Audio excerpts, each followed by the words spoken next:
So this happened. Happening time! Man, it is always an exciting time to be an Arknights fan whenever there is an anniversary stream. This time we got a bunch of cool announcements, such as new skins, a permanent roguelike game mode, and Neural Alter, who, by the way, looks amazing. But the thing that surprised most of us was the official announcement that Arknights is now producing an anime. Now, my uncle does not work at Nintendo. I have no insider knowledge about this series. Yet, I still think it'd be a pretty fun idea to talk about the lore in order to make our best educated guesses. And yes, while I do think that speculation is fun for its own sake, there's also the added bonus that if I get something perfectly right, I can gloat about it later. That applies to you as well, so you can make your best guesses down in the comments. The main takeaways from the trailer are that Amiya and Reunion are basically confirmed to be in it, and the anime is called Prelude to Dawn. The first impression might be to say that this is going to be a prequel due to the name. However, the other pieces of information that the video gave us directly contradict that. For starters, Amiya is a child, a fact that some artists need to be reminded of. If this truly was a prequel, she would have to be very young during most of the series' runtime. And even if that's what they're going for, Reunion is an even bigger problem lore-wise because they have not been around for that long. So the prelude in the title is most likely referring to the fact that the first couple chapters in the Arknights story is really an introduction to the world. The other option is that this is a prelude to a major arc that we haven't seen yet.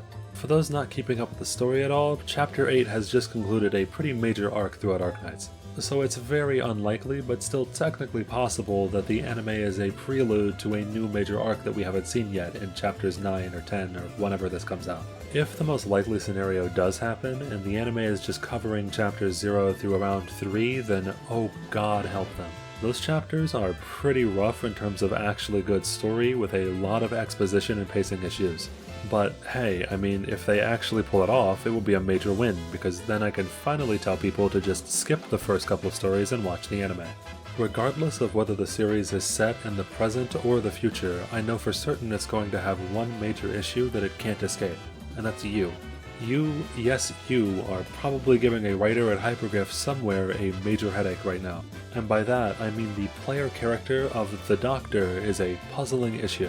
Turning what is basically a silent protagonist into a fully realized character has not worked out so well in the past. As it is right now, it's a Mario. That's not the voice. You'll have to wait to hear the voice, but... And while yes, you can pull out some ingrained biases that the Doctor holds, for the most part they are still a silent protagonist. They are much less an actual character and much more a stand-in for the players themselves. And I'm not saying there's anything wrong with that, it works perfectly well for the game, but I don't know how well that's going to translate into an animated series. There are two obvious solutions for this issue. Solution number one is to make the Doctor an unimportant side character. This would be by far the easier solution because it's basically what happens in the actual story of Arknights. The main character of most of the chapters is honestly not the Doctor, it's Amiya, Chen, or RIP.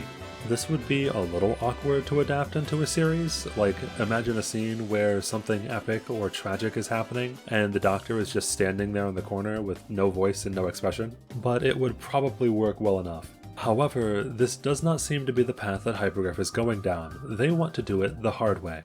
There's one piece of information that I purposely left out about the trailer.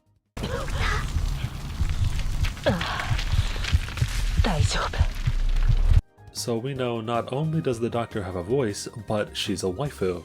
And this opens a whole other Pandora's box of issues. For starters, if they make the Doctor a fully fleshed out character with goals, emotions, and a voice, then who the hell is this? Are they in the same canon, or is this more of the multiverse that we saw with the Rainbow Six Siege event? Is the game itself, with its dialogue options, even canon anymore? Why does COB not have a canon? Even if Anime Doctor turns out to be a really interesting character, that's kind of the problem, because the Doctor isn't a character. They are at the same exact time a caring professional, a sarcastic asshole, and a mute. So I have no idea what their plans are if they're actually going down this path, and all I can do is wish the writers the best of luck. However, if you want my hot take, I still think that this anime will be a prequel. As I assume most if not all of you know, the Doctor was not always a blank vessel. Most of the characters that knew you before you lost your memories, such as W or ex-wife Chan, say consistently that you are a completely different person than who you used to be. While we do know that the Doctor used to be very different and also possibly committed war crimes, we don't know exactly what they used to be like. This is a mystery that has been hanging over our heads since Chapter 0, and so what better time to finally reveal all of that mystery than a big upcoming animated series? This would also carefully sidestep the Doctor issue. If it's the Doctor of the past and not the present and future, then both our Doctor in the game and the Doctor of the anime can exist within the same exact canon with no dissonance. Now, there are several issues with this crackpot theory, some of which I've already mentioned.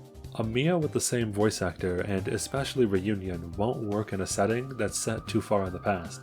However, the scene from the trailer could be from the end of the series, when the old Doctor has already gone through whatever they go through and they've lost all their memories. The early promotional art would suggest that Reunion are major factors, however, we do live in a world where Marvel is fabricating whole entire trailers just to trick their audiences. And lastly, who doesn't want a scene where little Amiya is holding Calcet's hand and mispronounces your name? Instead of the prelude of a new story arc, what the title could have been referring to this whole time was the awakening of a new Doctor. The prelude to Dawn, if you will. Oh, and if Mastima doesn't at least make an appearance, I'm writing.